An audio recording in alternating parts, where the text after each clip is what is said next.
बरसात का मौसम आते ही चूंटियाँ, कीड़े मकोड़े, छिपकलियों की हो जाती है घरों में भरमार, जो कि अनाज में जाकर बहुत ज़्यादा नुकसान पहुंचाते हैं। इंसान परेशान होकर रह जाता है किस किस अनाज को महफूज करे और कैसे महफूज करे।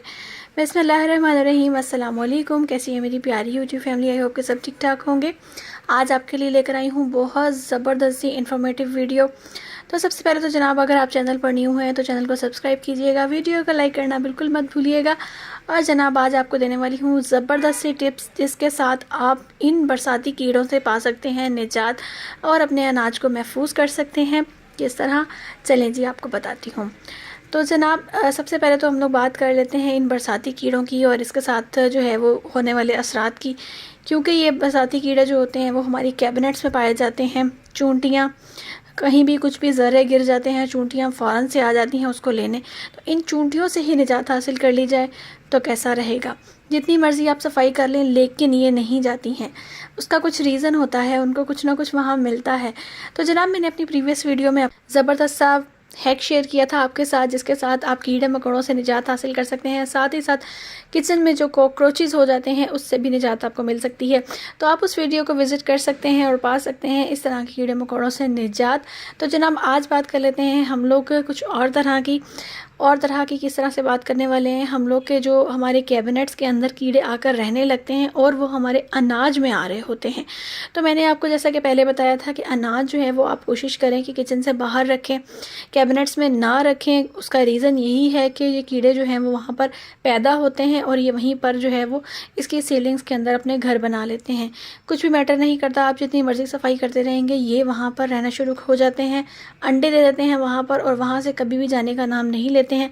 नतीजा ये होता है कि जनाब, हमारा जो अनाज होता है वो हो जाता है ज़ाया बहुत ज़्यादा मिकदार में।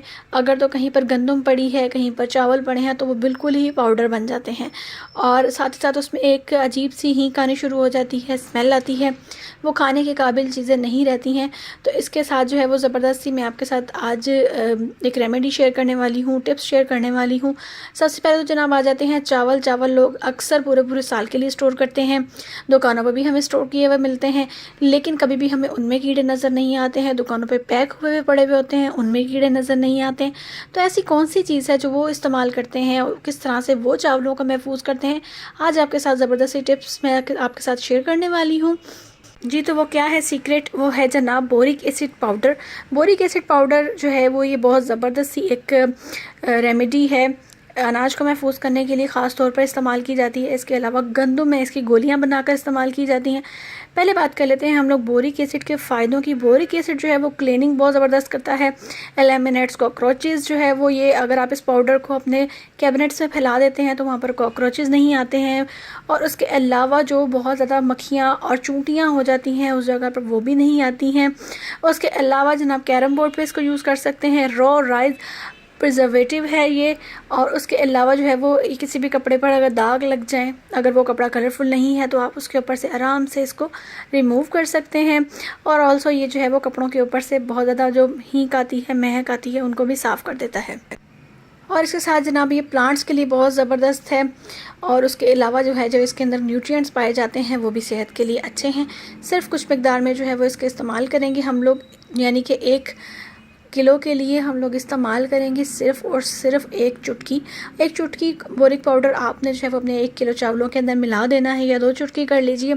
और उसके बाद जनाब उसको अच्छी तरह से कर लीजिए मिक्स, और भूल जाइए कि उसके अंदर से कोई कीड़ा जो है वो आपको नज़र आएगा। तो साथ ही साथ बात कर लेते हैं जनाब गंदम की। और गंदम को भी आप इसी तरह से थोड़ा सा बोरिक पाउडर लगा कर उसको महफूज कर सकते हैं, या फिर बाज़ार में बोरिक एसिड की गोलियाँ आती हैं, आप वो भी इस्तेमाल कर सकते हैं अपने कंटेनर्स के अंदर। गंदम के जब भी हम लोग स्टोर करते हैं या अनाज स्टोर करते हैं, उसमें आप बोरिक एसिड की वो वाली गोलियां भी बाजार से लेकर इस्तेमाल कर सकते हैं। बरसात का मौसम हो और आटे को सुंडियाँ और सुसरियाँ ना लगे, ऐसा कहीं भी नहीं होता है।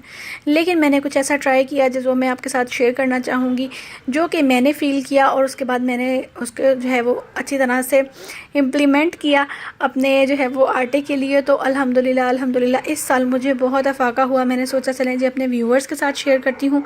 सबसे पहला टिप तो ये है जनाब, आपने अपने आटे को करना है जी एयरटाइट में कंटेनर में सेव, ठीक है जी, उसके अंदर नमी नहीं जानी चाहिए। नंबर 2, जो हमारी आटे छानने की स्विफ्टर होती है, छन्नी होती है, इसको हमने रखना है साफ़। इस छन्नी को हमने गीला हाथ बिल्कुल भी नहीं लगाना है। आटे को जब हम रखेंगे कंटेनर के अंदर एयर टाइट, और साथ ही साथ जनाब उसको किसी ठंडी जगह पर रखेंगे। किचन के अंदर आटा हमेशा उसके अंदर कीड़े भी आते हैं, सुसरी भी आती है, क्योंकि किचन हमारा गर्म होता है।